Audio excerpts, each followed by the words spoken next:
Hello, my name is Kevin Tudor, and I'm one of the three hosts of Almost Major, a film podcast dissecting many major indie studios and the films they release. Every week, myself, Charlie Nash, and Bryden Doyle discuss overlooked, forgotten, or bona fide classic indie films via studio-specific miniseries. We've previously covered numerous films from Artisan Entertainment, Lionsgate Films, and New Line Cinema. Titles including The Blair Witch Project, American Psycho, Dogville, But I'm a Cheerleader, Saw, Requiem for a Dream, and Ringmaster, you know, the Jerry Springer film. Anyways, we have a fun time every week and we hope you will join us. Subscribe to Almost Major wherever you get your podcasts. Now proudly a part of the Someone's Favorite Productions podcast network.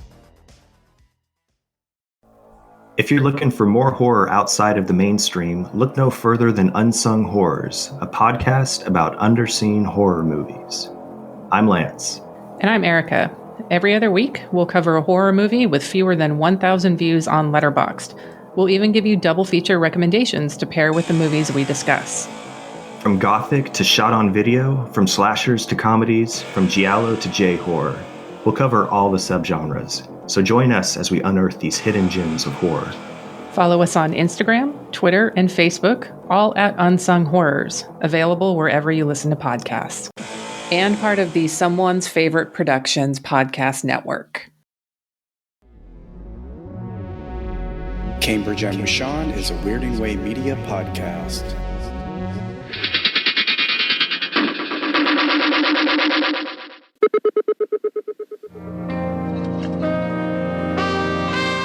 He's the man. $6 million man. He's the man. $6 million man. Catch him if you can. Beat him if you can. Love him if you can. Now he's the $6 million man. Hello and welcome to episode 13 of Cambridge and Rashawn, a podcast by two weird guys about the weird things that they like. And after an extended break, we are back with season 2 of the show. And my name is Mark Begley. And I am Ronnie Zurigian. I'm excited about today. Yeah, we've got some interesting stuff. But before we do that, we ended season 1 with our holiday special, which I'm kind of assuming will become an annual tradition. I hope so. That was fun.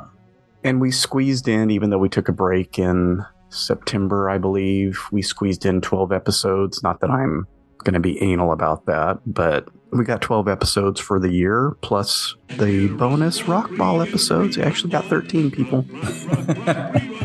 We'll see what happens this year, but I do believe we'll probably stick with the holiday special. But since that time, we recorded that obviously before Christmas. What, if anything, did you get for Christmas this year, Ronald? I got some fun things. The two items that really stood out and are relevant to previous discussions that we've had here on this show. I got the Masterverse New Eternia Trapjaw from my daughter. It's really cool. You can see a review of that on my Skelevator YouTube channel. I got a CD from my other daughter from this band called Idols, and Idols has swiftly become one of my favorite newer bands. I believe they're new as of about 5 or 6 years ago. And they're really fantastic. I'm thinking maybe I'll do a segment on them in a future episode of this show, especially since we're planning on going to see them perform live in May, which will be cool. The other thing that I got for Christmas, I've also reviewed on my YouTube channel. If I reveal him now, that reveals what I'm going to be talking about later on today. So I'll just keep him on the down low. I have one of those should I reveal it or not things as well. Well, nobody got me anything. I got myself some presents, and I think I did this either last year or the year before. A couple years ago, I got some Mego Planet of the Apes figures. And since it was close to Christmas, when I got them from Amazon or wherever I got them from, I think I got one at Target, actually. So it was actually already unopened, but I wrapped them up and gave them to myself on Christmas. That's awesome. So I continued that tradition this year. And I had mentioned on our Star Wars discussion that I really liked the little retro collection chopper from Ahsoka. Yes. So I ordered that. And I thought, well, I don't want to just order one because I had to get it from Hasbro directly. And so I got his partner on the show, Hera Syndulla, or however you pronounce her name. I'm a fan of Mary Elizabeth Winstead, and she plays that character on the Ahsoka show. And I kept seeing people, I think it was definitely the Black Series figure, but also maybe the Vintage Collection figure, which becomes confusing when you look these things up like on Amazon, because I look for retro collections specifically that are done in the old Kenner style, but they have the Vintage Collection, which are same scale but more modern-y. You know, they have way more points of articulation, a little bit better sculpts. Yeah. And everybody kept showing pictures of her butt because that was a big thing about the show, was her in those orange pants. So I was like kind of hoping that the retro collection would have a nice sculpt back there as well. It's not very detailed. Well, that's the thing about the vintage Star Wars figures. They never really had defined butt cheeks. So yeah, I guess they got to stick with that tradition. There's a little bit of a behind on the retro figure. I had ordered Cleo. She asked for Black Series Ahsoka from Clone Wars. So there's all these different versions of her. So I ordered it on Amazon. It's an old figure, so it was like $40 or something. It's Christmas. That's fine. Get it. Christmas Day, she opens it, opens the box, and it's a figure wrapped in tissue just laid in the box. Oh, yeah. And it wasn't even the right version. What? I had to return it, and luckily you can take stuff to Whole Foods here. Yeah, that helps. And drop it off in a bag and put it in there, and on you go. You get your refund. And I said, well, let's look for something else for you. So got her some other things and got her the Hera Syndulla Black Series figure. Cool. And it does have a very defined butt sculpt. So, you know, that's funny. I think that butts are important to nerds. The newest version of Teela that's coming out through the Origins cartoon collection, they made sure to give her a behind sculpt as well, because if you watch the vintage Filmation cartoon, there's just a ton of hiney shots in that cartoon. And so that really weighed heavily on our collective boy brains watching that cartoon. And so they made sure to do that for this new toy. I mean, it's not obscene, but it's pretty clear that they're listening to the fan base. Oh, Lord. Yeah. Well, you know, Listen, it is what it is. It is what it is. So I got those two, gave them to myself, gave myself something that's relevant to my discussion today. So a vintage item that I got on eBay that arrived like a week or so before Christmas. And I was like, you know what? I'm going to give it to myself. There you go. It's kind of harder with an eBay purchase because I want to make sure that it's okay. Yeah, that's difficult. It was fine when I opened it. And then shortly thereafter, the Book of Boba Fett retro collection. I don't think it's the first series from them, but it's got I want to say the Chewbacca character that was in that show, the Wookiee character. Yeah, Chrysanthemum. Yeah, so him, a couple other people, and they had a Tusken Warrior. Oh, yeah. I was like, ooh, that's kind of cool. I ordered that, and it came pretty quickly. It's the same figure as the one that they're using for that set that we talked about last time. Yes. Just a different paint scheme. Yeah, the darker brown underneath the lighter brown. Yeah. It comes with an interesting cloth cape. It has the same, what are the little weapons called? I always forget. Some kind of stick. But it's basically the same thing as the... There's a name for that one. Yeah, there is a name for them, and I never remember it. But he's pretty cool. You can use the Wake Up Heavy robot voice to insert the stick. I will probably do that. The Gatterfee, or Gaffy stick, was the traditional melee weapon of the Tusken Raiders of Tatooine. But he's pretty cool. Or she, I guess. I sent you some images because I stopped by GameStop the other day Right. when I was in this neighboring town, Selma, running some errands. I stopped in there and I saw Black Chrysanthemum and I saw the Tusken Raider. I sent you the images. I avoided buying them. I'm kind of regretting Chrysanthemum a little bit. But as I was driving away, and I think I communicated this with you in my text messages, as I was driving away, it was really getting me to think about the vintage Tusken Raider, the Sand Person. I've been monitoring eBay pretty heavily lately to get myself one of those vintage ones. I'm being pretty picky because I don't want there to be too much wear and tear on the figure because I just love the paint applications on the vintage Sand People. I saw them in the store, seeing them in person. The reason I keep thinking about Chrysanthemum is those eyes. They're hilarious. Like they're just like super wide. He looks like he's surprised, and I kind of love that about this figure.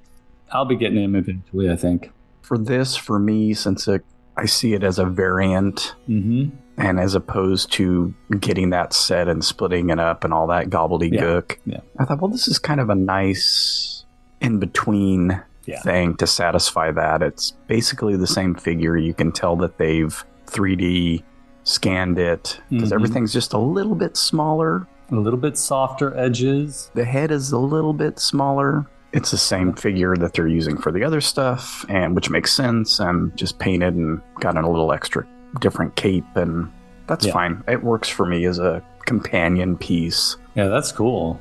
Since you also mentioned things that you got yourself, I did get myself a couple of things with some gift cards and stuff. And so I got myself the Creature from the Black Lagoon Teenage Mutant Ninja Turtle Leonardo mashup figure from NECA. I'm not a huge Teenage Mutant Ninja Turtle fan. I have appreciation for them, and I'm going to talk about that a little bit later on today as well. I'm a huge fan of the Creature from the Black Lagoon, and this particular figure is just absolutely gorgeous. I mean, it's an amazing action figure. Whether you like TMNT or you Creature from the Black Lagoon or not, it's just immaculately detailed and very, very cool. There's a video of that on my channel as well. I saw that. And it apparently has a connection to a classic figure where they did that. That's interesting. The vintage figures, hard to think of it that way since it was the 90s. 30 years ago, dude. I know. I still struggle with that. The Universal Monsters TMNT mashup figures from back then are really beautiful. They're very expensive these days, but they're very cool.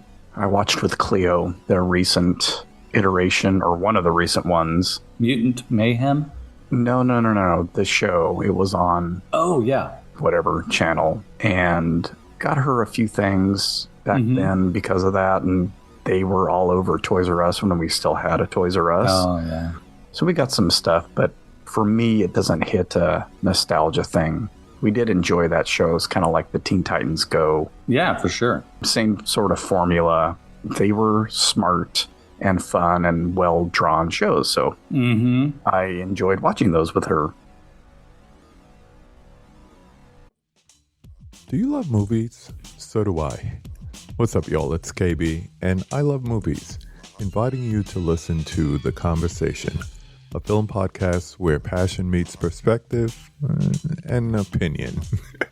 From the old school to the new, I invite a guest on to discuss the movies that thrill us, challenge us, break our hearts, or even blow our minds. There's always new episodes dropping wherever you get your podcasts. So join the conversation. We don't just watch movies. We love talking about them too. The Conversation with KB Loves Movies, a part of Someone's Favorite Productions podcast network. The audio commentary.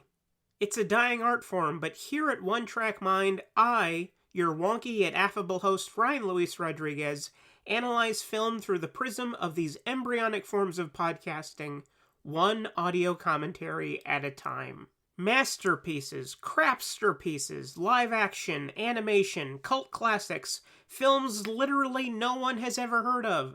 No track is too small, and no track is too big. Join me and my guests from the entertainment world as we keep these features alive every other Tuesday. Hey, who else is going to discuss Bill and Ted's Bogus Journey one week and Citizen Kane the next?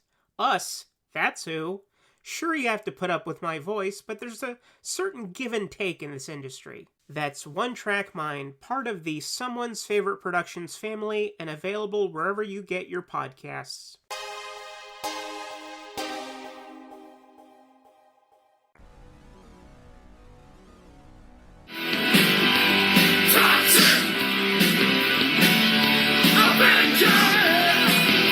Alrighty, let's get into the meat of the program. Oh, yeah.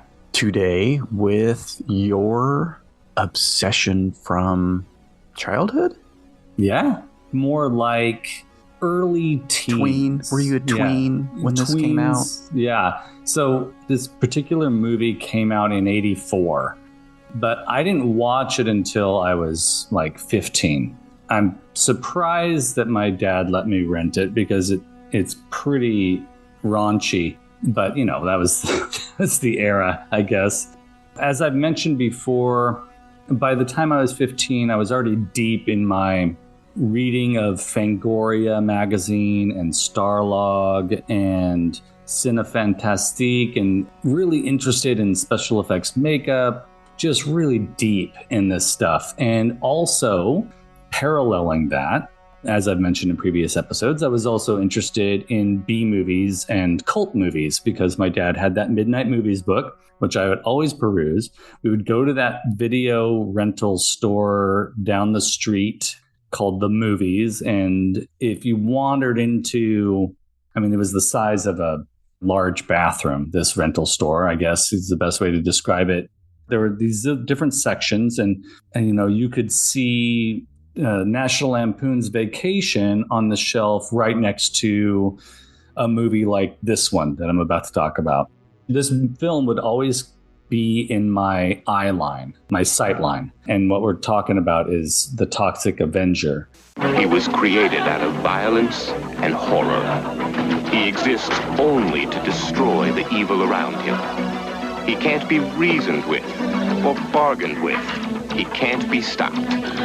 So if you've been bad, look out. He's your worst nightmare come true, the Toxic Avenger. If you've been bad, he'll get you good. Rated R, under 17, not admitted without... Starts Friday at theaters everywhere. At a fairly early age, I was becoming familiar with this company, Troma Entertainment, that, you know, I never watched the movies until I was 15, 16, starting with Toxic Avenger when I was 15. I'd see the logo, I'd see the covers, Sergeant Kabuki Man, Killer Condom, later on Tromeo and Juliet. And I was like, what the F are these? You know, like as a kid, I was like, what is Toxic Avenger? I mean, the illustration on I used National Lampoon's Vacation because the illustration on the cover of Toxic Avenger is beautifully illustrated, reminiscent of Airplane, of National Lampoon's Vacation. I was just super fascinated by this concept of this mutant. Finally convinced my dad to let me rent it. When I would rent movies like this, sometimes he would watch them with me, but sometimes I think he was not as interested. So I would watch it when he'd be out running errands or something. So I watched this one by myself, and there's a lot of TNA in this movie. I think that's on the Troma checklist. It is. Much like Roger Corman's checklist. There has to be boobs and butts, and they never left out men either. There had to be partial male nudity as well. There had to be nudity. There had to be violence. It was rated R, or maybe it was even unrated. I can't remember, but I believe it's been given the R rating since then. And so it was gory. I was super interested in that. Of course, I was like on high alert with the boobs and stuff. So love that. I watched it with great joy. I knew from the moment it started with that really cheapo Troma logo that comes on with the cityscape at the very beginning, just bad video animation, that it was going to be a low budget experience. One thing that I admire about Troma is that there's no lie. The B-movie aspect, the low-budget aspect of these films is up front and center. No shame, no qualms, no hiding the budgetary limitations. The head of the company, Lloyd Kaufman, I've grown to have a lot of respect for his philosophy and his approach, because I've watched lots of interviews with this guy, and he's very well educated, like Roger Corman was, with good filmmaking and quality movies from the past, and understands what it means, but also understands what it means to make art the way you see it and make it with what you have. And I just love that. And make a buck. Don't forget that. Yeah, that's a big part of those guys are about making a buck. Oh, yeah, for sure. Let's not tease ourselves and say that they're in it for the art. They're not. They're in it for the art, but they're mainly in it for the money, which for the Toxic Avenger, for Lloyd Kaufman and for Troma, that worked out well. It made them a lot of money. I believe it made most of its money in video cassette form. Yeah.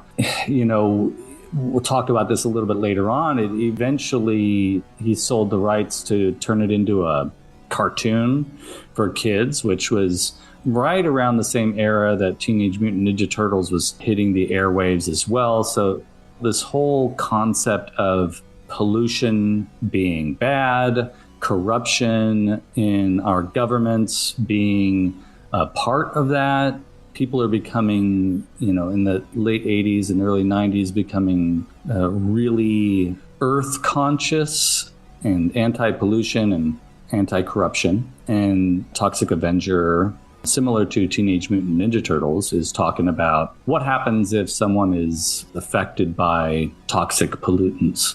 It just really played to a lot of my teen angst and frustrations, whether it be like feeling like an outsider.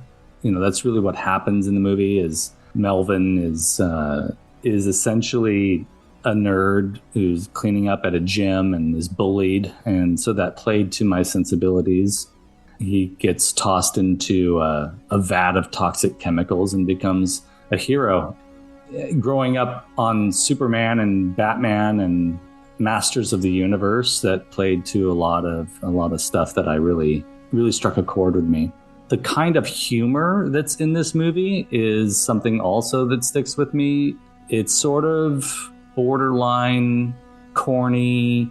I mean, it's not borderline corny, it's definitely corny, but you can tell they're trying to achieve a kind of humor that's in Airplane or in Young Frankenstein. In fact, Young Frankenstein, I feel, there's a Nazi cop in Toxic Avenger. He's a German cop who keeps accidentally raising his hand to say in the Hitler salute.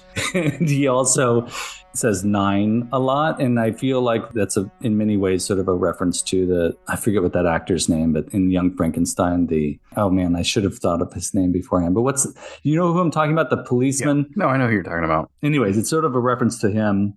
And also there are some pretty outdated generalizations of people and lifestyles and races, and it's almost akin to what you might see in, again, mentioning Airplane, with effeminate men and playing off of stigmas attached to people of different racial backgrounds. It's Inspector Kemp. Inspector Kemp, yes. Played by Kenneth Mars, the one with the wooden arm. With the wooden arm, absolute genius. We had better confirm the fact that young Frankenstein is indeed following in his grandfather's footsteps.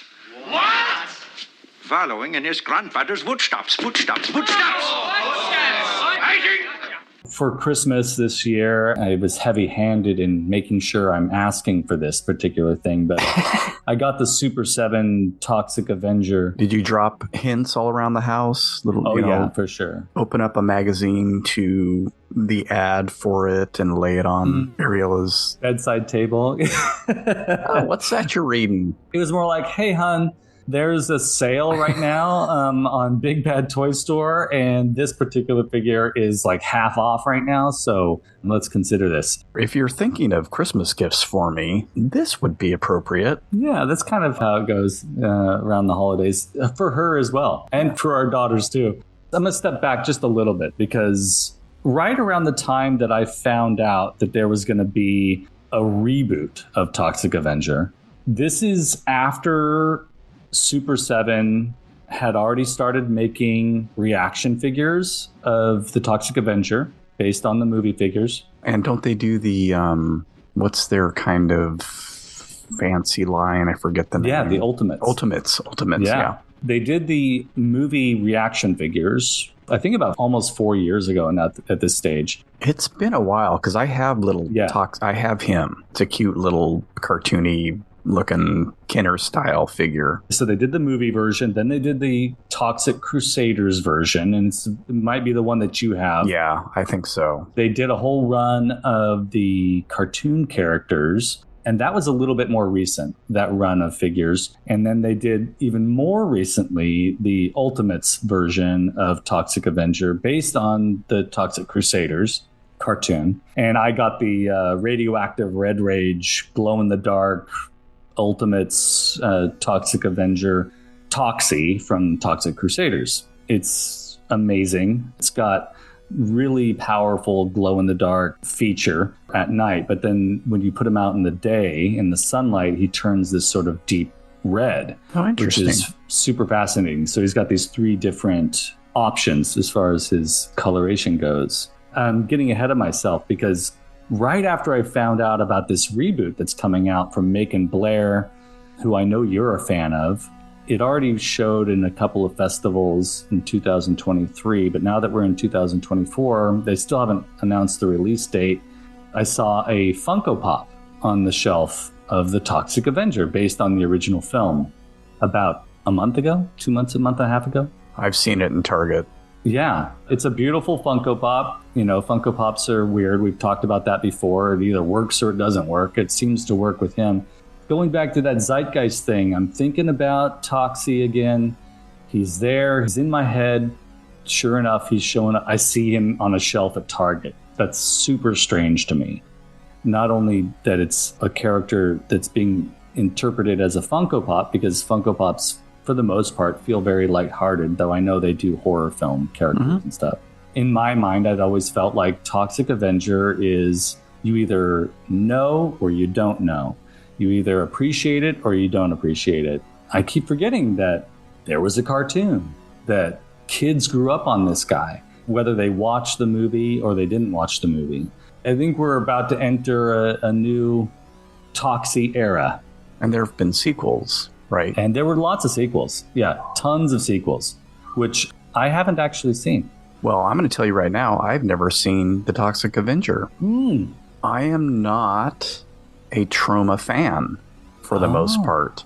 And a lot of the stuff that I've seen, I have seen their logo pop up on things. And I'm like, oh, I didn't realize this was a Troma movie. Yeah. And I think in a lot of those respects, it's kind of like A24 these days to compare two very different studios or production companies. A24 also distributes films. Yes. You know, they buy up films, and Troma did the same thing.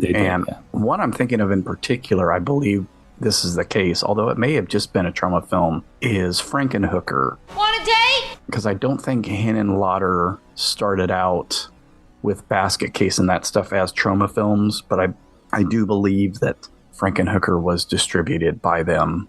It's been a long time since I've seen that film, but the last time I watched it, I want to say I was like, oh, Troma. Okay. I like Frankenhooker quite a bit, but it has that same kind of, speaking of TNA, there's tons of it in that movie. For sure. And gore. And I think I saw Frankenhooker before I saw Toxic Avenger and didn't make the connection. So, yeah, well, it was, I call it the cable era. My mom had married a gentleman, and we moved to a different town, and he had cable, and his son had Nintendo. It was like we entered into this realm of opulence. I caught on cable late at night. Of course, being about 13 or 14, I was like, of course, I'm going to watch this. Yeah. I loved it. I mean, it was awesome. Aside from all the typical stuff that boys like about movies like that, it was just fun. It's a great movie. It's a great movie. So I want to just quickly talk about Troma. I have a deep respect for what they do, though they go a little too far sometimes, especially with some of their newer projects.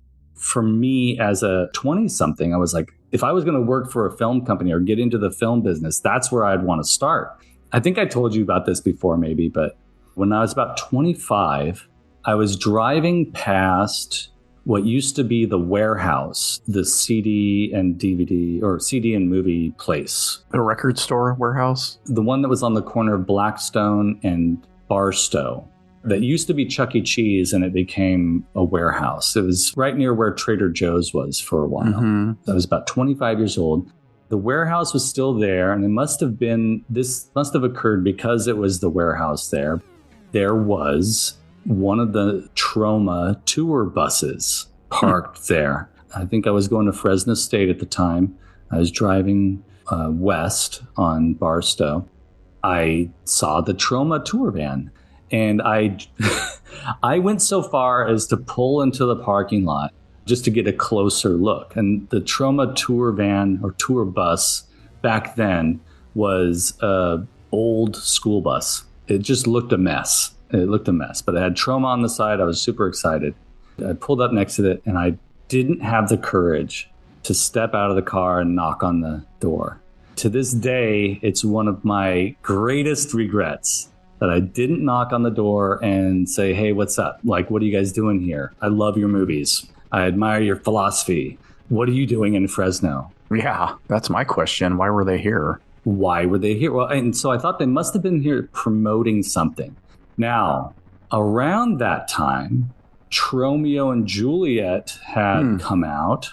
James Gunn was the director of that. Mm-hmm. Another layer of regret is that I probably could have met James Gunn. He was probably promoting Tromeo and Juliet. That was kind of their big hit at that time. And if I remember correctly, the actress who played Pam in The Office was a part of that production, maybe a small role. I just kicking myself. Yeah, you blew it, dude. That would have been a really cool experience. And I got nervous. The lesson is take that chance. Take that chance. Knock on that weird bus door. It's also possible that you wouldn't be here doing this right now if you had done that and gotten kidnapped by the Troma people. I could have been, yeah. I could have gotten a job as dressing up as Toxie and showing up at events type of thing. Never be seen again. Hey, kid, we like your style. Come join our tour. Mm-hmm. Yeah, you got to take those chances. Yeah. There's more to say. We'll talk more about this in a little bit, but what's on your list? Today, I am diving back into action figure territory and back into the Kenner archives. So this is actually the third Kenner property that I have talked about on the show already, which is kind of strange to me in a way. So I did Stretch Armstrong early on. We've obviously talked about Star Wars. And like Stretch Armstrong, this is one of their pre-Star Wars massive hits. And so today I am talking about their 13-inch, just imagine that, action figure of Steve Austin, a.k.a. the $6 Million Man. We have the capability to make the world's first bionic man. Steve Austin will be that man. Better than he was before. Better, stronger, faster.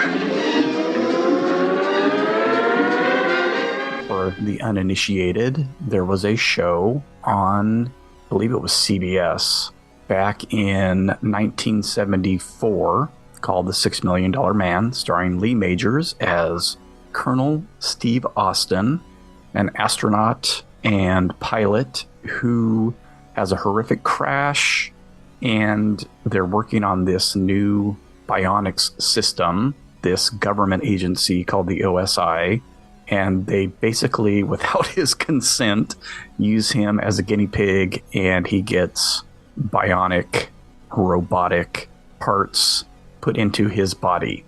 The show itself was preceded by 3 TV movies, which I kind of vaguely remember hearing about over the years.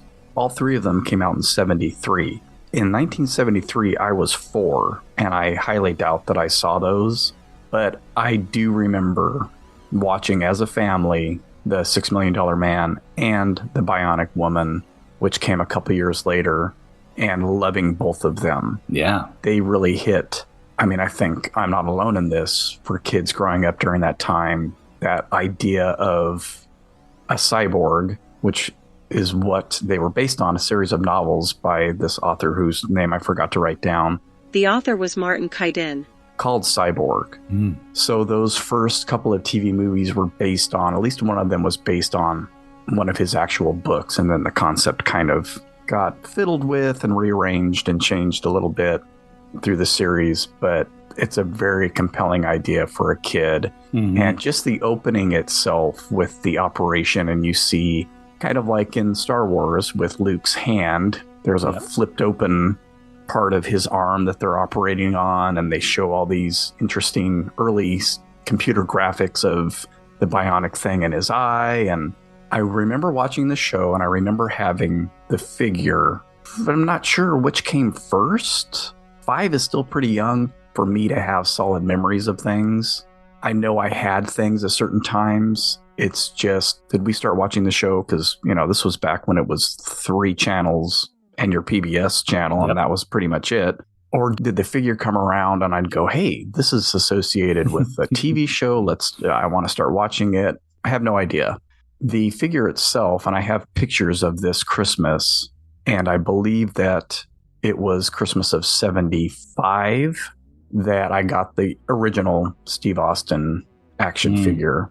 And I think I know that because a lot of times back in the old days, in the early 70s and prior to that, there would be dates on the backs of your pictures of when they were processed. So when I see it on Facebook or whatever, I always have commented, Christmas of 75, I got this figure, which means it came out a year after the show premiered, which makes sense. Kenner got the license sometime in that year and then released it early in 75.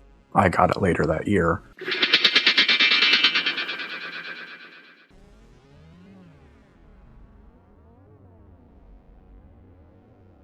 It's kind of like my Star Wars thing where I know I had them and I know I loved them, but I don't remember playing with it all that much. For this figure in particular, it has a lot to do with the scale. 13 is really big. That's what she said. He's bigger than G.I. Joe's. And I just never really got into that large scale as a kid. Megos fit in my hand much easier and were easier to play with. And I'm sure my sister probably had a Barbie dream house and Barbies. He would have worked well with that stuff. I just really have no memories of that. But the figure itself was really cool. And this is something that came up in that Plastic Galaxy documentary about the Star Wars figures. And Kenner's big thing was, what's the playability aspect?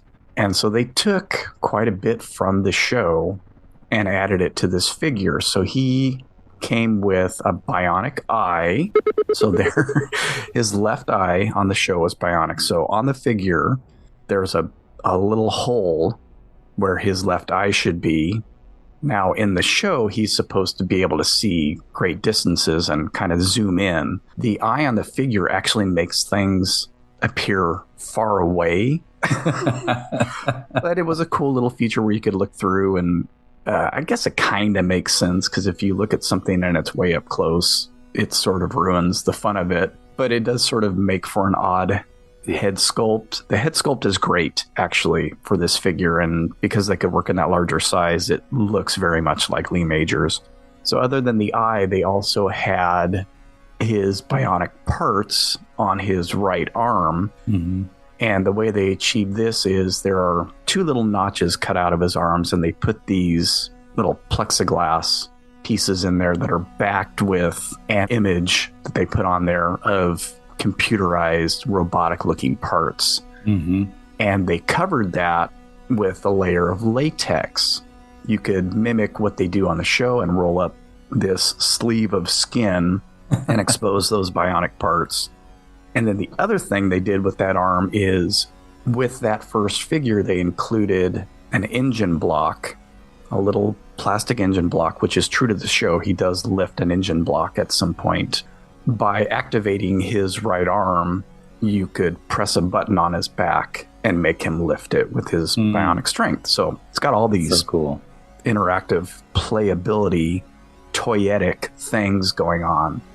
And if you have one and you think it's broken, just turn his head to the right, facing that right bionic arm. It'll click and you'll be able to lift his arm. Oh. I know when I got mine, and I'll get to that in a minute here, having these figures, it worked when I first got it, and then I've moved stuff out of a certain area of the house into this room, and I was like, oh no, he's broken in the meantime, because I've been watching all those Toy Polloi videos. Mm-hmm.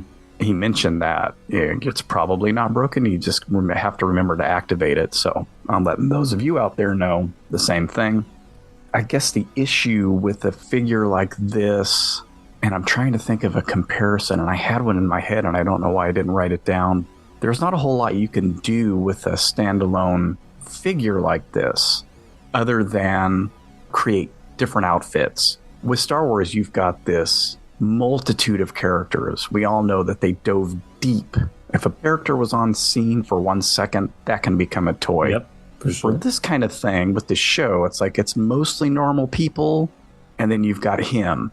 And as the show progressed, you get some more interesting figures that maybe you can use. But for the most part, you've sold the toy, now what? Mm-hmm. Unless you break it, which is a distinct possibility with all of these toys. Kids aren't going to keep buying Steve Austin. Right. So they've got to do something. So they released a couple different versions of the figure. One came in a different suit, and instead of the engine block, it came with a steel beam. The figure was altered a little bit too, where now he had bionic grip. So there was a little pressure point on his wrist you could press, and it would grip the steel beam and be able to carry that.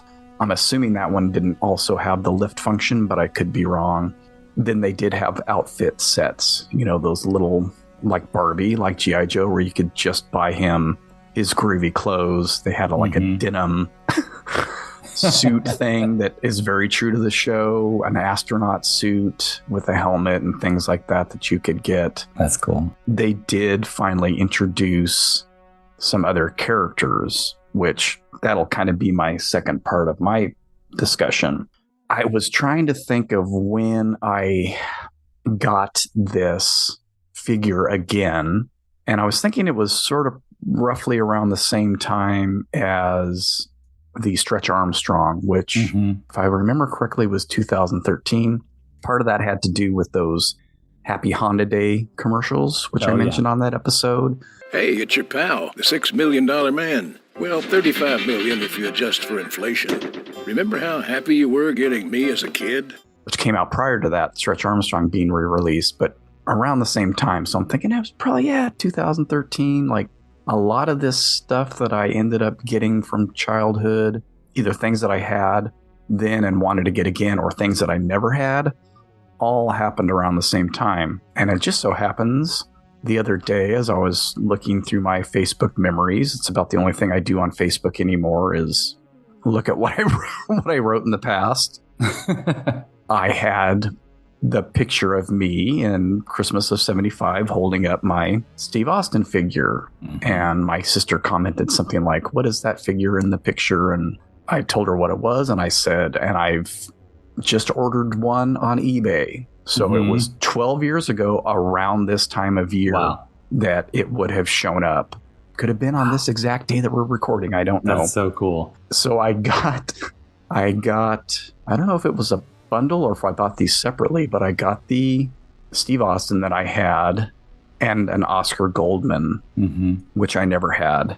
And I think all I can think about whenever I look at that figure or think about this line is what I think has made Oscar Goldman more famous today than the show ever did was the 40-Year-Old Virgin. Is that the $6 million man's boss? It's Oscar Goldman. Why do you have that? That's worth a lot of money. That's much more valuable than Steve Austin. Well, that may be the case. Which I don't know if you've seen, but... Oh, yeah. Talk about a collection. It always bugs me when I'm watching that movie and he sells off all his toys. I know. Got an epic... It hurts. Gen X, Migos all over the place. Yep. The $6 Million Man and Oscar Goldman. Everybody knows that line from the movie. And so I got those two... And then I got one of the other figures, and that'll be sort of on my second half as well when I talk about him. They did create some play sets and some vehicles like G.I. Joe, with this really large figure. It's kind of prohibitive on what they can do. So one of these sets for him was basically a blow-up toy. You had to blow it up like a bath toy or like a pool toy. And then it had, some cardboard stuff. So it was all vinyl and kind of silly. And there were some vehicles. And then there was the transport and repair system that, when it was closed up, looked a little bit like a rocket. And then when you opened it up, it was like an operating table. So you could fix his bionics. And had things that would fit into the little holes that are in his bionic chips and all that stuff. Never had any of that stuff as a kid, just the figure. But I obsessed over one of the other figures, and that'll be in my second half here, along with some of the other stuff I have found out over the years. But the thing that I got myself for Christmas related to this was his engine block, which there it is, goes along with the version of the figure I have, which is him in his red jogging suit, which is featured very heavily on the show.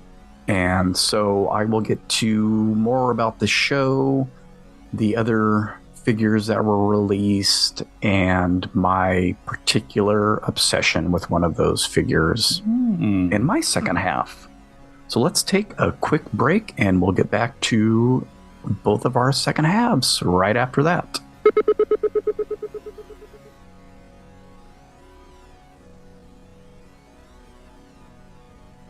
All right, we are back after the breaks, and we are going to continue with our discussion. So, Ronnie, what's the second part of your Toxie topic? Well, it's the anticipation of a new movie. The Toxic Avenger. That's what the kids are calling him. I think it's swell. You and I have talked about this before a little bit. When people decide to make a reboot, they're walking on thin ice.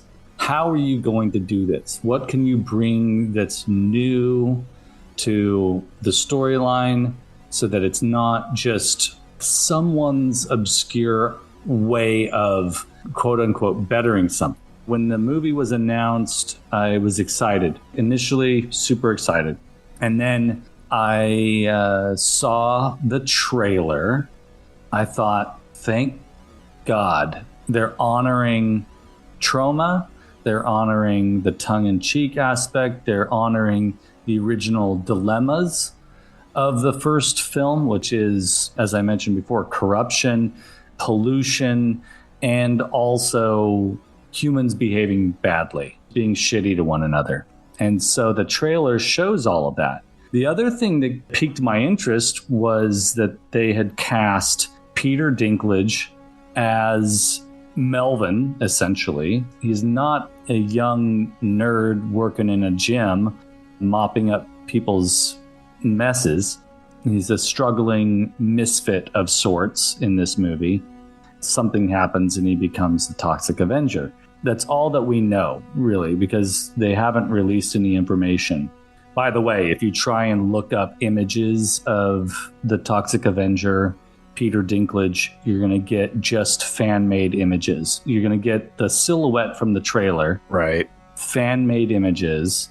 Some people struggling to give that image higher exposure so you can see details. It's not working.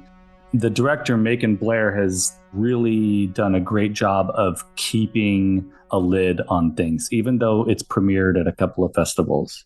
It also has Elijah Wood in it. Those of us who like horror movies or films that are subversive, Elijah Wood seems to be popping up in a lot of these. And then also Kevin Bacon is in it. So I'm excited about that. I have a feeling he plays the bad guy. I don't think I've watched the trailer. I'm kind of keeping away from it. You can watch the trailer. It won't show too much. It just gives you an idea of the world in which this film is taking place. I'm not one of those guys. Don't watch the trailer if you want. I watch the trailers, and we've talked about spoilers before. I'll read a Wikipedia entry on a movie. Oh, yeah. I'm fine with that. For some reason, I think it has to do with Macon Blair. I'm kind of keeping away from everything regarding this. I don't know why, actually, but... Because you like him. I mean, you admire this guy. And yeah, he's been involved in some pretty cool things. He's an actor also, which I'm just learning.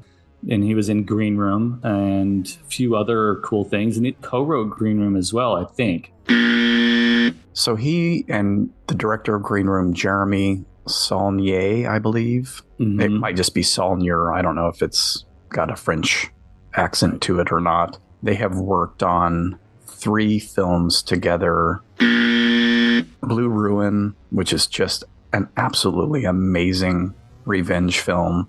Green Room, and I forget the third one, but it's a Netflix film with Jeffrey Wright and Riley Keough. That film is called Hold the Dark. Not my favorite of the 3, but I do want to say that they have co-written all 3 of those together. And they have an early film called Murder Party, which is a lot of fun. He's not the lead in that. They have worked together on 4 movies now, I guess. And I really hope they work on something else soon. Ronnie and Mark are both wrong. Macon Blair did not co-write Blue Ruin or Green Room, but he did write the script for Hold the Dark. And like we mentioned prior to recording, he wrote and directed one of my favorite films, I Don't Belong. What's the title? I Don't Feel at Home in This World. Yes. And I can't feel at home in this world anymore. With Elijah Wood and Jane Levy, who are both in Toxic Avenger. It's another Netflix film, and it is absolutely wonderful. Melanie Linsky is in it, has a lead, and she's just freaking brilliant at it. It's a great. I love it. I love it to pieces. Yeah, you've been recommending that to me for quite a while, and I haven't yet gotten around to watching it. And it's now just moved up on my list.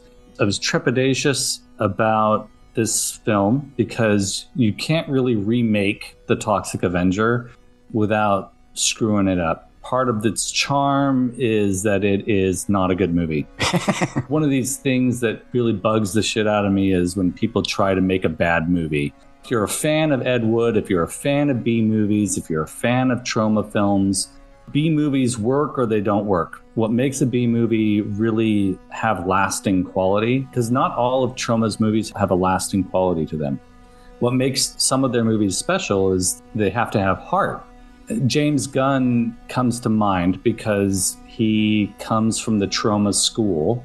He knows that in order for a movie to resonate with audiences, it has to have heart. It can be rife with tongue-in-cheek jokes. It can be super cheesy. It can be over the top. I mean, look at Guardians of the Galaxy movies. What makes them work, I think, better than most of the other Avengers movies is that there's a certain kind of heart and soul and love embedded in them. And you get those Troma touches in them too. Oh, exactly. That's what I mean. Like, you can, if your cake is good, you can put anything on the frosting to make it crazy and weird. If the cake is good, it's going to be good. This idea that is, might be very difficult to replicate if somebody else were to take on the Toxic Avenger. Now, if James Gunn were to say, yes, I'm making the Toxic Avenger, I would feel contented. I'd be like, yeah, that's probably going to be good. It might have a higher budget than the one that Macon Blair is making, but it would be, I know it would be good. I was hesitant. Then I watched some interviews. I don't care. I will watch all the spoilers. I really don't care about that stuff. I'm very happy to indulge. That's why I was looking up images of Peter Dinklage as Toxie. 2 things stood out to me when Macon Blair was interviewed about his Toxic Avenger. He said, when Legendary Pictures came to him for the project, because they came to him, he said, I will do it as long as it needs to be rated R and the makeup effects have to be prosthetic for Toxie. And they said, okay. Okay, that's already we're in good territory. What makes Toxie great is his bubbly, weird skin and his malformations and the tactile quality. Now, is he going to wear a tutu is my question. So if you look at the silhouette, it looks like there's something going on there. It's hard to identify. I hope so. Probably a take on that in some way, I'm assuming. I'm assuming that too. Spoilers, for those of you who have not watched the original film, Melvin is seduced by the bully's girlfriend, and she says, "Meet me by the pool at 7 p.m., but you have to wear this pink outfit." So he's like, okay, I'll do it. And it's this leotard with polka dots and a tutu. I don't think it's really a spoiler because it's the main image of anything that has to do with the Toxic Avenger. The tutu that he's wearing and the leotard that he's wearing always, part of his costume is tattered and gross looking because of the burns and such. It's sort of like Mickey Mouse wears red shorts with yellow buttons. Toxic Avenger wears a tutu. But as you can see, I'll show you, Mark. I'll show an image when we promote this. The cartoon version of Toxie and the Toxic Crusaders downplayed the tutu to the point where it eventually just became sort of a paint application. Yeah. Or just an alteration of the bottom part of his shirt. If you watch the first episode of Toxic Crusaders, he is wearing a tutu. It's the same exact premise. Not same exact premise because there's no TNA, but the cartoon sort of follows a very close retelling of his origin. Toxic Crusaders, Toxic Crusaders. I had no friends, no girls that helped me till I got radioactive ugly. Toxic Crusaders, Toxic Crusaders. I'm excited. I'm also excited because it was co-written by Lloyd Kaufman. It also was co-written by Joe Ritter. Now, have you mentioned Joe Ritter before? I don't know who that is. I didn't look him up to see if he was related to John Ritter or part of the Ritter lineage. His name sort of rang a bell with me, and he looked like he had been involved with the original Toxic Avenger as well. Watching the trailer, it's tongue-in-cheek, it's gory, it's going to be gory, and I'm really excited. I'm hoping that Macon Blair does it good. Some people have reviewed the film. I just looked him up. Sorry to interrupt you. That's okay. I believe his writing credit on this is because the original was written by him. So yeah, okay. From characters by Joe Ritter and Lloyd Kaufman. It looks like he has worked mainly as a Steadicam operator on films. Yeah, okay. Yeah, I think it's just the last name sounds familiar because we all know John Ritter. Yeah. And I think I got that mixed up with, you talked about Anthony Perkins has his son is a director now. He's got a new movie coming out that looks creepy as fuck. All right. Bring it. And he's in Legally Blonde, which we just watched as a family last week. So he did some acting too. That's awesome. He's also in the Gary Busey movie where Gary Busey swaps bodies with a dog. So. Oh, geez. Yeah, I haven't seen that one, but that's on my list now too. No, don't put it on your list. I'll watch Gary Busey in anything. That's probably a mistake. Holy jumped up ball-headed Jesus, pal of me. I have to say I've given in to the excitement now. I'm less nervous. When I throw a name out to Mark and Mark says, yeah, I like that guy, I know that I'll be in for a treat of some sort. Toxic Avenger, there's no release date set yet, but it's probably my most highly anticipated film of 2024, which says a lot about me, but I'm very excited about it. Makes sense. My wife and I were just talking about how there's a lot of movies coming out this year that exhibit a kind of disenchantment with the world right now. There's that movie Civil War. Gee, I wonder why. And then there's just a bunch of movies about creepy guys on date sites and things like that. And I feel like we're entering a new era of disenchantment in cinema, kind of like the 1970s. That's going to make for some interesting films, but it might be a depressing year with the Toxic Avenger on the horizon, addressing probably toxic masculinity, addressing our ongoing problem of climate change and pollution and political corruption. I'm hoping that's the role that Kevin Bacon is going to play. it will be probably, I'm predicting it might be this year's Barbie. I'm hoping it's going to be as smart as that movie and as hard-hitting as that movie, while also being a delight to watch and give us all the good stuff that we like to see. I'm going to predict right now, it doesn't make as much money as Barbie. It's definitely not going to make as much money as Barbie. But there will be toys, probably. I'm hoping there will be some toys. True. The idea of reboots and stuff. I think this is, for me, you mentioned it when you talked about Ed Wood. This is the kind of stuff that they should be mining, not endless retreads of big IPs, things that made a lot of money that don't need to be remade. Now, you could argue maybe the Toxic Avenger doesn't need to be remade, but I'm sure it's got its flaws and beyond just the budget limitations. And this is the kind of stuff that, have a new audience check this out and get them into the old one. And when I found out that he was making this, I was like, well, that's weird. A lot of the stuff that he's done in the past has been very grounded, other than the I don't feel at home in this world anymore, which has a lot of humor and is kind of ridiculous in ways, but it's still down to earth in a way. Blue Ruin and Green Room are definitely down to earth and hard to watch. Yeah, I was surprised. He is actually one of the quote unquote famous people that has followed me back on Twitter, and I have had numerous interactions with over films and TV shows. And he wouldn't know me from Adam if a gun was held to his head, but it's been kind of fun. And he pops up from time to time in a movie unexpectedly for me, and I always love it. I'm like, oh, there's my guy. Just with those 3 movies, Blue Ruin, Green Room, and I Don't Feel at Home in This World Anymore, he's like top tier for me. And so I have complete trust that this will not be a train wreck because he's involved.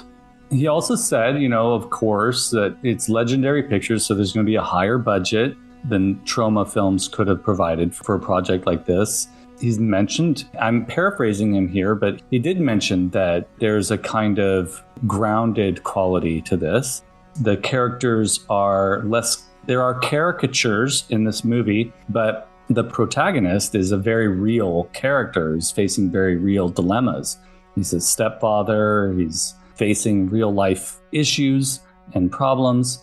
He also said that the camera work, they were really conscientious of keeping the scenes simple. I thought that's great, because if you're keeping the camera stationary, you're keeping to that idea that, we probably don't have the permit to be filming on this street. So just set up the camera. Let's get this going. Let's do it fast. He has worked with the cinematographer on this film to make sure that there's a kind of low budget quality, but with a high budget approach, if that makes any sense. He said there are moments where the high budget shows, and that's to be expected. For the most part, they work to really create a kind of aesthetic that honors the original sort of handheld and stationary camera quality of those B movies. You'll have to give us an update when it comes out. Yeah. I'm thinking we might need to do a Cambridge and Rashawn field trip to go watch it if it comes to the theater. Oh, possible. Get me out of I haven't seen a movie since, speaking of Osgood Perkins, his last film that was in the theaters, and that was back in February of 2020. Wow, that's a long time. Coming up on 4 years. Hello, this is Chris Haskell from They Live by Film. For those that don't know us, Adam, Zach, and I, we built a podcast over the last 2 years that's a combination of film discussion from 3 very different perspectives, as well as industry interviews with the leaders in boutique Blu-ray and 4K community. We started with Dev Crocodile, but over time we've been lucky enough to speak with Arrow Video, Severin, Mondo Macabro, Vinegar Syndrome, Radiance, Indicator, most of the OCN partner labels. It's been a blast. You can find us wherever you podcast, and also actually recently as part of Someone's Favorite Production Podcast Network. We hope to see you online. I've got a blowout. Number 3. Get your pitch to 0. Pitches out. I can't hold altitude. Correction. Alpha hold is on. Triple electric emergency. Flight com. I can't hold it. She's breaking up. She's breaking. What's your second part? Well, I mentioned that I watched The $6 Million Man and The Bionic Woman when I was a kid. Loved both those shows. Much like SNL, The $6 Million Man is on Peacock, streaming in full. They have, and I think this happened prior to Peacock running it, but those 3 initial TV movies have been split into episodes. So those are tacked on to the first season of the show. And it's kind of funny because I think they were an hour and a half-ish when they first aired. So to split them into 2 episodes means they have to pad them. On the second half of the TV movie, it's padded at the beginning with a lot of the footage from the first episode. But they're kind of interesting. They lean more towards him being James Bond-ish, and he's going off to exotic places. There's a lot of stock footage on this show. It's very limited in its special effects, but a lot of them are pulled off really well. There's one scene of him running. They employed the slow motion, which I think everybody is familiar with if you know anything from being exposed to it at some point. They use slow motion for when he's running because he's supposed to be able to run at 60 miles per hour. But there is one little bit, and I believe it's in the intro, where he's running next to a picket fence. And it's fast, but it doesn't look like when you normally speed things up, you know, you film it at a slow rate and then you speed it up and it looks like fast motion. It doesn't look like that. It looks really well done. And I, at one point, had read how they did it. Since then, I haven't been able to find that, but it's a really cool effect. And that's when he's in his red jogging suit and there's these little monitors all strapped around his chest, which is what they kind of replicated on his suit by having these sewn in white lines on it. So anyway, I'm going through the show right now and I'm into the second season. It's a lot of fun. There is a lot of padding. There is a lot of stock footage, especially of pilots and anything that has to do with the astronaut aspect of his character. They're out in space at some point early in the first season, and it's done really effectively where it's just pitch black behind them. There's nothing behind them, and they kind of use that little slow filming where it looks like they're floating. And Farrah Fawcett's been on the show, and of course they were an item for a number of years. Other faces have popped up. Britt Eklund was in one of the TV movies, I think the second one. Mr. X from Eraserhead is in one of the episodes. Nice. So Mary's dad. So it's a lot of fun. It's pretty cheesy. There's a lot of double entendres about his abilities and keeping things up. What is it? Rising to the occasion. It's implied at the end of almost every episode that he's going to bed whoever the female guest is on that episode, and very much a 70s thing. One of the other lines, I think he says to Britt Eklund, because they're on a boat, he says, "I'm sorry I had to violate your porthole," or something like that. So lots of cheesy stuff like that. Love that. Same kind of humor as in the Toxic Avenger. Yeah.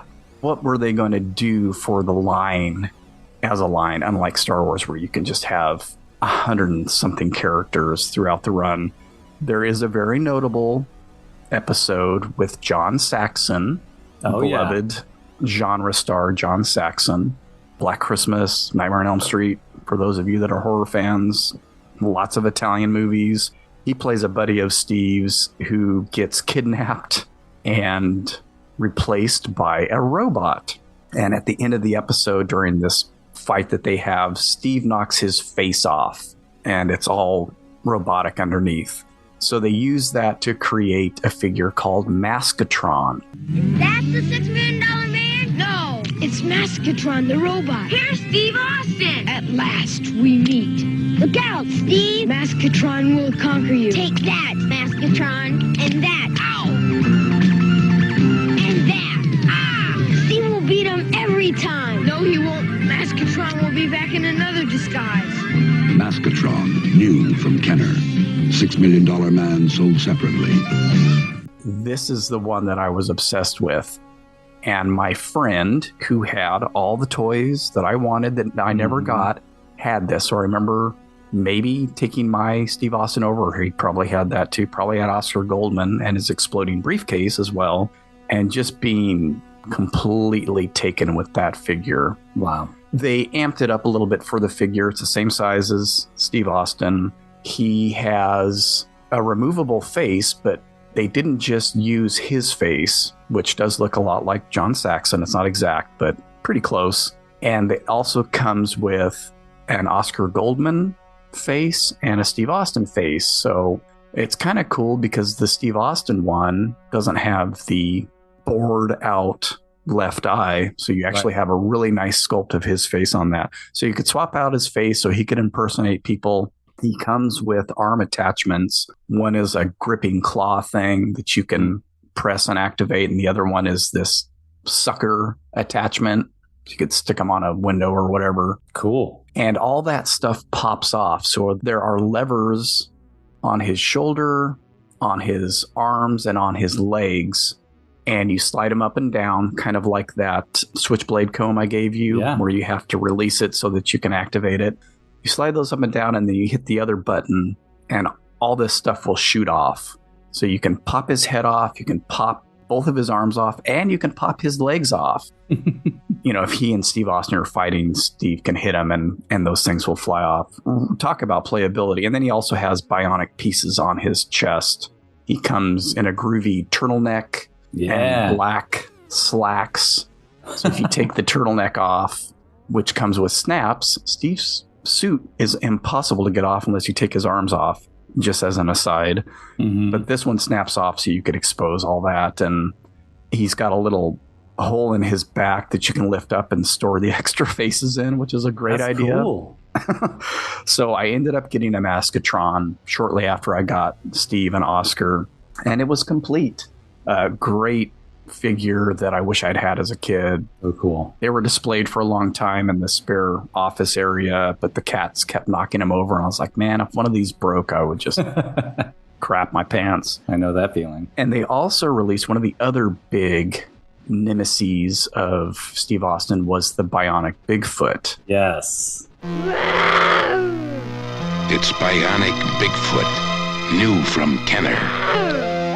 So this was a creature that was created by aliens to look like a Bigfoot because it's the 70s and Bigfoot was a huge thing back then. First played by Andre the Giant in a two-parter, and then later played by Ted Cassidy, who people will know as Lurch from the original Addams Family, played a creepy character on Star Trek, did a lot of voice work and other things. Anytime you needed a big guy, it was either him or I can't remember the other actor's name now. This AI is surprised that Mark forgot the name of Richard Keel, who was a famous local celebrity and whom Mark met when he was in 7th grade. So he played him later on in a two-parter that was split between $6 Million Man and Bionic Woman, and then came back, I think, towards the end of this series for another show. So they created a Bionic Bigfoot that had a chest plate that would pop out when it was hit to expose, those robotic parts. These things go, he's always been rare, goes for hundreds and hundreds of dollars. If you find any of these figures boxed on eBay, they're like anywhere from $350 to $2,000. Wow. I know I got these 12 years ago at decent prices for all of them. My Steve Austin suit is a little worse for wear. I don't want to wash his top because it came with the original sticker. I'm washing all of Maskatron's stuff. I washed Steve's pants and his socks. All the figures come with socks. And Oscar Goldman is up next, and he's got his suit with this great checkered jacket. Kind of an odd choice for a figure, but the other ones make sense. And then, of course, Bionic Woman was turned into a figure as well. And she had the Fembots as her nemesis. They made a figure of that was much like Maskatron, except it just had swappable faces. Since it was more of a Barbie-style figure, they couldn't really do the arm attachments and stuff. Right. And, of course, all her extras were fashion or beauty related. Yes. Yeah. She has the same inflatable structure that the $6 Million Man has, but it's like a beauty salon or something. And then you could buy all the sets of clothes for her and to get girls to buy it. I'm sure boys wanted to buy them too. So the other thing that I'm looking into is getting a replacement skin because like Stretch Armstrong, whose body is pretty much made out of latex. That skin on his arm was just a latex cover that you could roll back. And they sell them on eBay, of course, for stupid prices. Mm-hmm. And again, thanks to Toy Polloi, who went through all this in repairing and restoring some of these Steve Austin dolls.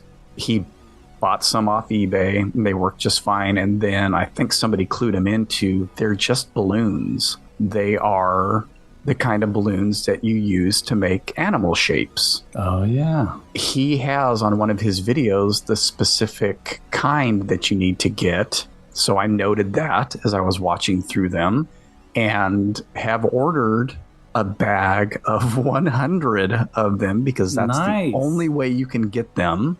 And instead of paying someone $10, with shipping to get one, I spent $20 on a bag of 100 balloons that I don't need so that I can put it on his arm. They're really long. They're way longer than they need to be, but you just, measure the length of the arm, cut them, and roll them on there. So he actually came with his skin still attached. I had never messed with it. I'd never really even looked at it because you basically have to take his arm off or take his shirt off. And to take his shirt off, you have to take his arm off. There's no other way to get it off.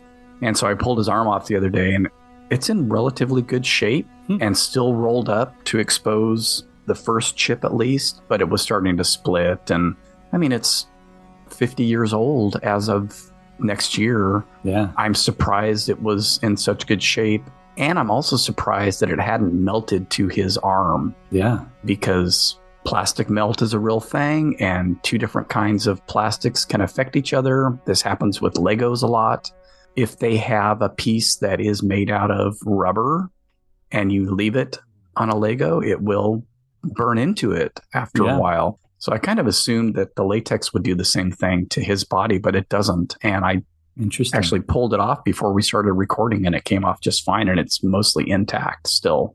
That's crazy. Yeah, because latex is usually the first thing to degrade. Yeah. I think it's been under his shirt the whole time, so it stayed relatively safe. If it had been exposed, Maskatron definitely has some sun damage to him. His shirt has yellowed quite a bit, and the front part of his body has yellowed. The back is fine, but somebody probably had displayed him open near a window or something. Could have been from a shop. I don't know. But yeah, so I'm going to, if anybody needs skin replacement, I'm serious. Hit up my link tree, send me $1, and I'll send you 5 of them. That's awesome. Mark has skin sleeves for everybody. I'll have enough to replace them for the next 50 years. So I do not need 100 animal sculpting balloons. You just can't buy a bag that's smaller than that. So I've got extras. That's great. I bet people are going to be reaching out. We'll see. You just got to get that Bigfoot now. No, there's no way. Even the loose, incomplete ones are way out of my price range. So $300 for something. No way. Not even going to try. But, and I figured this happened around the same time, and maybe why I got these, but there were Mego-like figures released of, I think, 7 or 8 of the characters by Biff Bang Pow, and they are the ones that did the Twilight Zone figures. They did a run of Universal Monster figures. You could get them at Toys R Us when we still had them. Easy to order on Amazon. So at some point on the Mego Museum website, they had kind of announced and shown the head sculpt for the Steve Austin figure, and it looked amazing. It looked dead on. Being a Mego fan, being a fan of these, I was super hyped. At some point, I believe after I had these already, they released a figure from the New York Toy Fair of a prototype. And I was like, he doesn't look quite right. Something about that face sculpt has changed. And so I got him, Bigfoot, and Oscar Goldman when they came out as 8-inch figures. And when I got it, I was like, oh yeah, something definitely happened. I don't know if it was they made a change. Maybe they lost the license or never really actually had it to use Lee Majors' face, or if it was just a production thing where it became really narrow and all the details of his face are gone now. So it's not a very good likeness of him at all. It could be a combination of the things, but that's frustrating. A while back, sometime within this last year, I had gone to grab him and he had fallen apart. His bands had already snapped in two. Jeez. And he was just laying on my thing. So I actually pulled him out. I'm going to figure out how to restring him. And I know how to restring him. I just need the equipment to do that. Yeah. They released him and Oscar, Bigfoot, I believe. The Bionic, they might not have done the Bionic Woman, but they did a Fembot. I don't think they got the rights to do the Bionic Woman. Could be wrong. And then one of the aspects of the show is that there were 3 actors who played Dr. Rudy Wells, who was the guy who actually performed the operation and oversaw his bionics. So in one of I think the very first TV movie was played by Martin Balsam, and then he got replaced by this other guy on like the second movie. But in that second movie, they re-show the scenes of his operation as if this newer doctor had done it, but there's Martin Balsam in the operating. It's really weird. So because of that, and then later on during the show, it was played by another guy. So because of that, Biff Bang Pow released like a San Diego Comic-Con exclusive that came in Oscar's briefcase, and it was the figure with 3 different heads or the same character, which I thought was kind of a brilliant thing. I don't know that they did a Maskatron. I'd have to go and look, but I know they did the $7 million man who comes along later and is like another bionic guy, but costs a little bit more.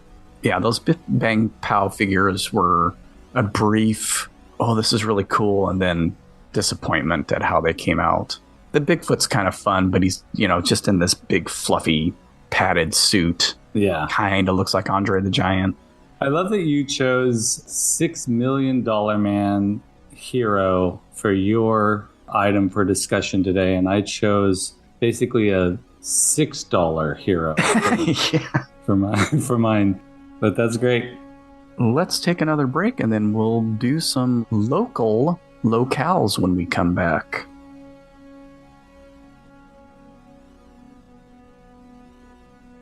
And then we went to Bakersfield, and then we ended up in Fresno. Fresno, no one goes to Fresno anymore. Okay, we are back, and Ronnie's going to give us his locale for this episode. What you got? For this episode, I chose something that's pretty well known if you're from the Fresno area, but probably not so well known if you're not from the Fresno area. It is actually a tourist attraction. If you're driving through the Central Valley on Highway 99, this is something you can just pull off on Shaw Avenue and visit. I know what you're talking about. And I've got a story about this place. This is great. And I didn't know it beforehand, so. Yeah, and your place is a surprise to me, too. I'm anxious to hear what you have to say. This place fits into the category of also being an obsession of mine. Forestier Underground Gardens. If you've ever heard of the Fresno Underground Gardens, that's what I'm talking about. This place was built by Baldassare Forestier in the early 1900s.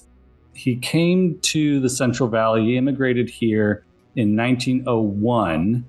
Shortly thereafter began this lengthy process. It's hotter than hell here. He got here and said there's got to be a solution to this insane heat. And on top of that, cold winters. Mm-hmm. He began digging, essentially. And he dug this sort of labyrinth of rooms and grottos and garden courts, and has trees growing from the bottom through the top, which is the roof, which is the ground. Yeah. The ground, essentially.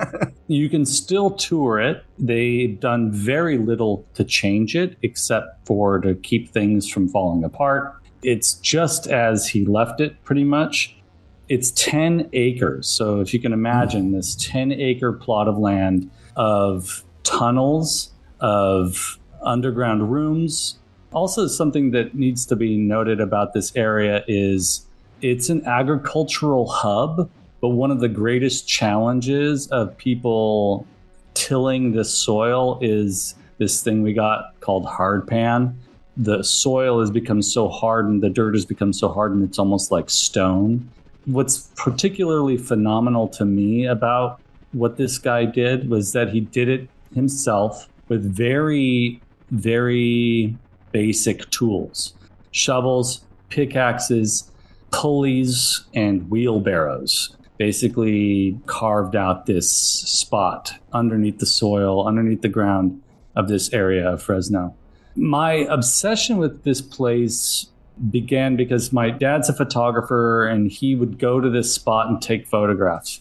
I went with him once when I was very, very young. I didn't really quite have an appreciation for it, but something stuck in the back of my mind because I would spend a lot of time out in the vacant areas behind my mom's house, which was in the rural foothills, would spend a lot of time digging these forts or caverns for my action figures. Mm-hmm. The idea that someone did this for humans is phenomenal to me. And paralleling that, of course, I'm also obsessed with Disneyland, which is essentially this fake environment created by a crazy person, Walt Disney, for people. Baldassare Forestier originally built this place to be where he would live, but then being an obsessive himself, he kept building on so that people could have a place to stay if they came to visit. He also kept building on to it, or digging and digging and digging, I'd rather say, than building on, with the hope that this would also become a kind of resort for people traveling through the Fresno area to Yosemite. Interesting. The reason why it became more than just a home and more of a labyrinth of underground rooms is because he wanted to invite people to this place. Oh, that would have been cool. For a very short period of time, they would have parties and stuff there until he passed, and obviously the construction of this stopped with his passing. But he basically kept digging until the day he died, which is really kind of beautiful to me. Obsession takes many different forms.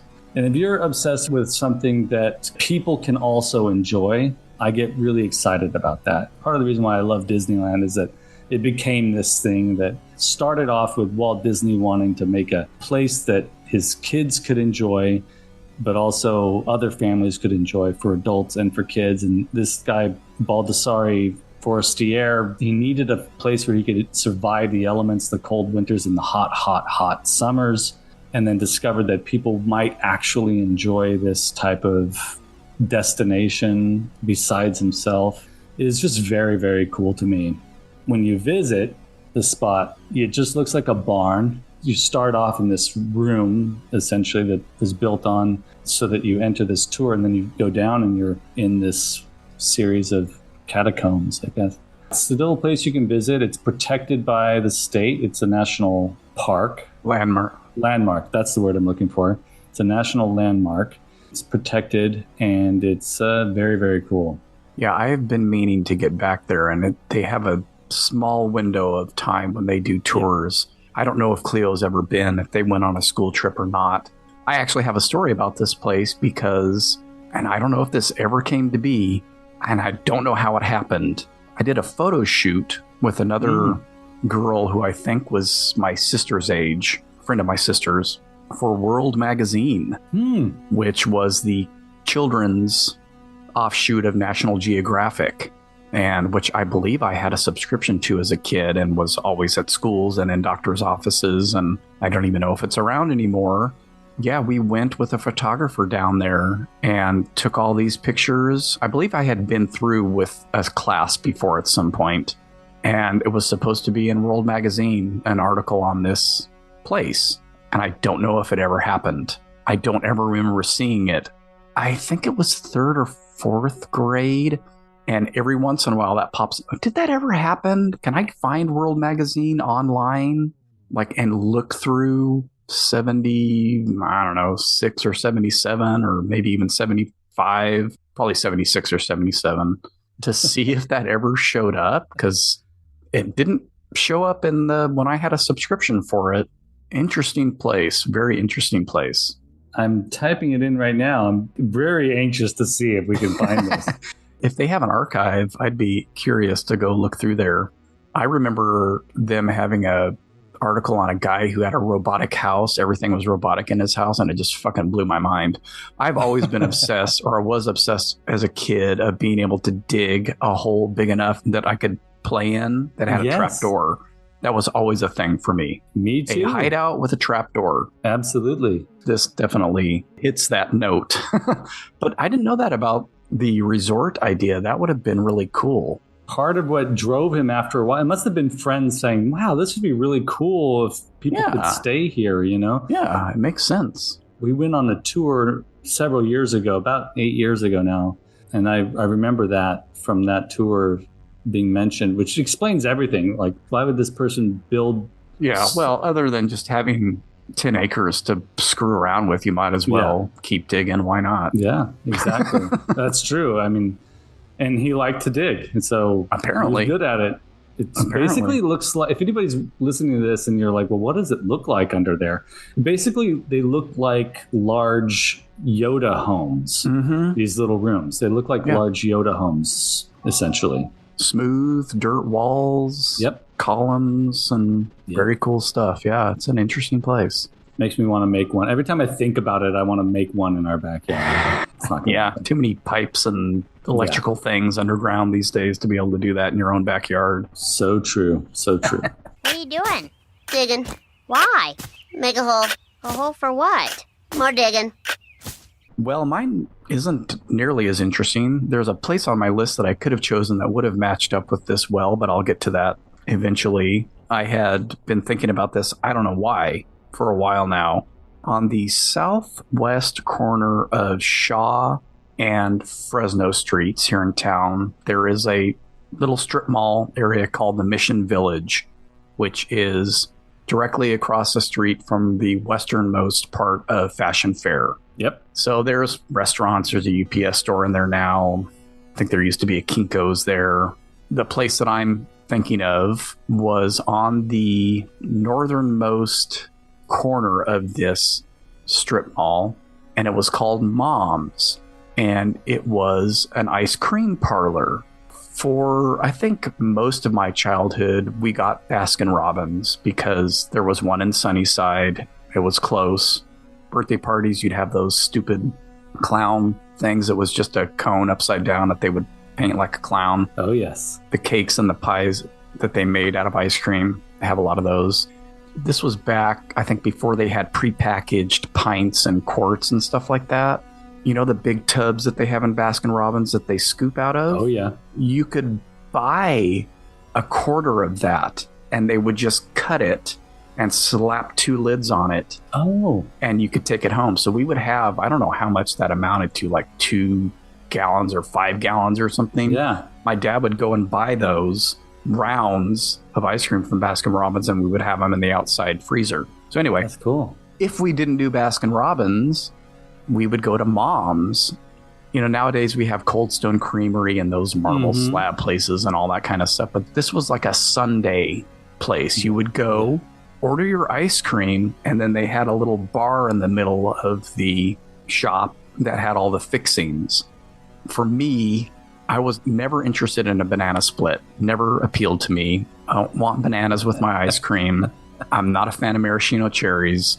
So I would just get probably vanilla, possibly chocolate ice cream, and just load it the fuck up with hot fudge and caramel sauce. Oh, yeah. And to me, that was heaven.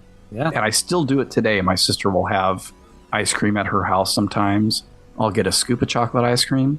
I'll put hot fudge and caramel sauce on it. There you go. I'm a simple man with simple tastes, and that does it for me. I just remember that being a treat, being able to go up and like squirt out as much hot fudge as I could stomach and caramel sauce on it. And they probably went out of business because of that, because people could put their own toppings on it. Yeah, yeah. And behind that used to be where the Hofbrau was, which is now a Hustler store. It's so sad. Don't get me started. That depressing that is. Right between that and the freeway is a Hustler store, which used to be the Silver Dollar Hofbrau. Yeah, so Mom's Ice Cream Shop. I don't know. It popped into my head early on when we were planning this whole thing, or planning to do places. And I was like, yeah, we went there quite often. That's cool. Enjoyed ice cream. So you said moms, and immediately a little bell went off in my head. What year do you think that they went out of business? Because it sounds very familiar to me. It was probably in the 80s, like mid 80s. I can't think of us going there when I was, an older teenager. It was more like maybe 6th grade through 8th or 9th grade or something like that. Old enough to kind of know and, do my own thing. And I knew what I liked and stuff like that. I mean, it may have been around, but I don't think by the time I was a senior in high school, I don't think we were making trips to mom's. Yeah, that's cool. That's great. I feel like it rings a bell for me. It rings a bell for me. I don't think we went, but I feel like I'd seen it or something. If you went to the mall, there's a good chance you saw it across the street or passed by it. If you went down Fresno Street or Shaw's a major street in town. My dad, to this day, lives in the same place, and it's closer. If it's close to any malls, it's closer to Manchester Center. Mm-hmm. I remember the night we decided to go to Fashion Fair for the first time. Fashion Fair must have just opened up, or it was fairly new still. I was very, very little, driving over there, and then getting out of the car and just thinking it looked brighter. It looked bigger. It felt like plainer.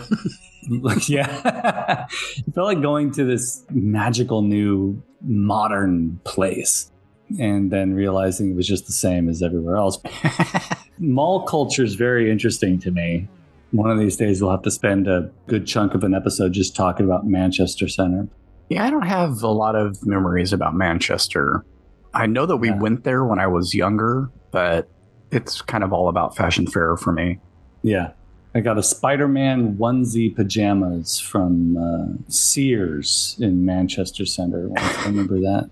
Hey, Sears is, well, are they still there? No, they're up until recently. Gone. Yeah, they're gone. They were there pretty long though, because I went looking for something, some appliance at some point not too long ago when we still lived here. So, yeah. Well, you want to give any teases for what might happen this year for you on Cambridge and Washon? Well, kind of thinking about a few bands I want to talk about. We've delved into music territory a little bit on the show, but I feel like I've been thinking a lot about particular bands that have had significant influence on me. I know we'll always be returning to Star Wars in a little bit here and there. I've been really excited about potentially talking about Star Wars special effects specials that aired on TV. Those are just some things I've been thinking about. How about you? Yeah, music will probably come up this year for me, finally. Trying to save. I didn't want to blow my wad the first season and do all the big stuff. Things that have come up in conversation, like Devo, like the Beatles. Yeah. Talk about Migos all the time, so that may make an appearance. I've got some lesser action figure-y stuff, some that I didn't have as a kid, that my friend Jason did have, that were always, God, I need to get a hold of that guy. Yeah. I actually had a thought the other day, and I may cross over into Wake Up Heavy territory, because there are some movies that I've explored over there that I was deeply obsessed with for a number of years. Still kind of am. We haven't really gotten into comic books, and I know that's on both of our lists. Yep. Particular comics specifically, and things in comic books as well. Ads, stuff like that. Yeah. More of the same, I guess. I'm looking forward to you and I potentially doing a David Lynch episode. Yeah, David Lynch is a definite possibility. Stuff just keeps popping up. I still have stuff for my original list that I haven't gotten to. Hopefully we've got at least a couple more years.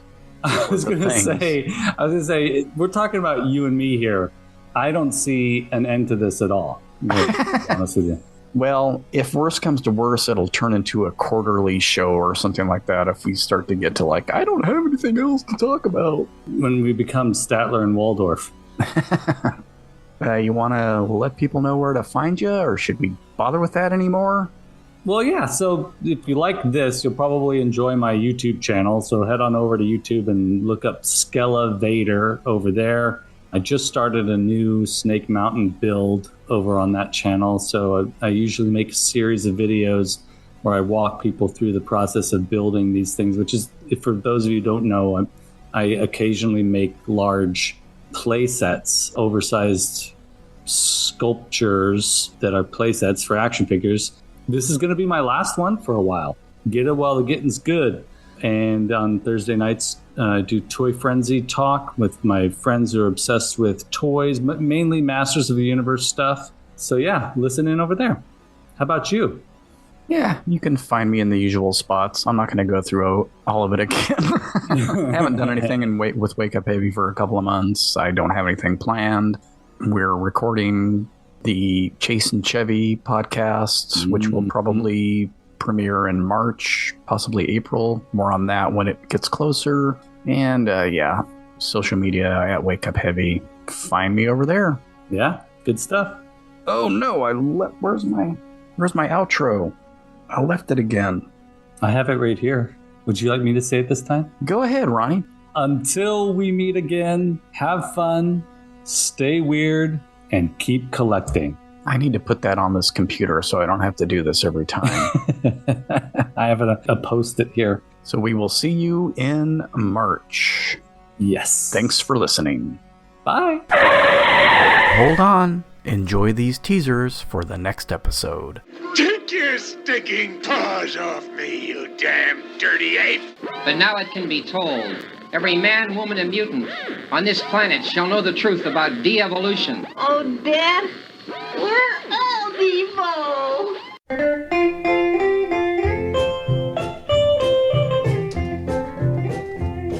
This world is not my home, I'm just a passing through. My treasures are laid out somewhere beyond the blue. The angels beckon me from heaven's open door, and I can't feel at home in this world anymore. Oh Lord, you know I have no friend like you. If heaven's not my home, then Lord, what will I do? The angels beckon me from heaven's open door, and I can't feel at home in this world anymore.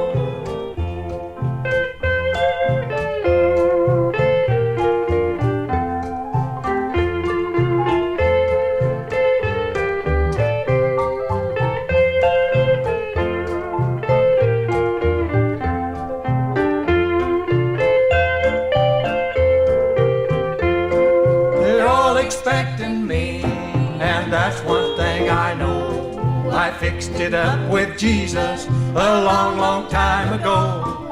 I know he'll take me through, though I am weak and poor, and I can't feel at home in this world anymore. Oh Lord, you know I have no friend like you.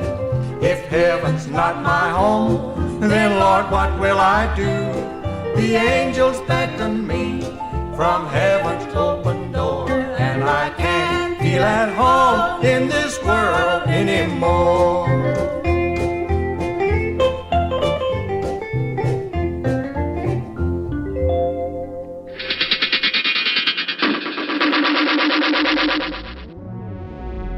Cambridge I'm with Sean is a Weirding Way Media podcast.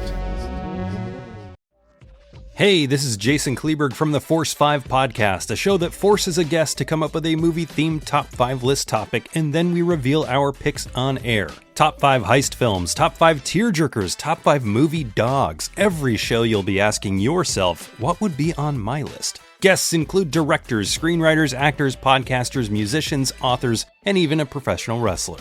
Subscribe to the Force 5 podcast, and you won't just be a listener, you'll be a list nerd.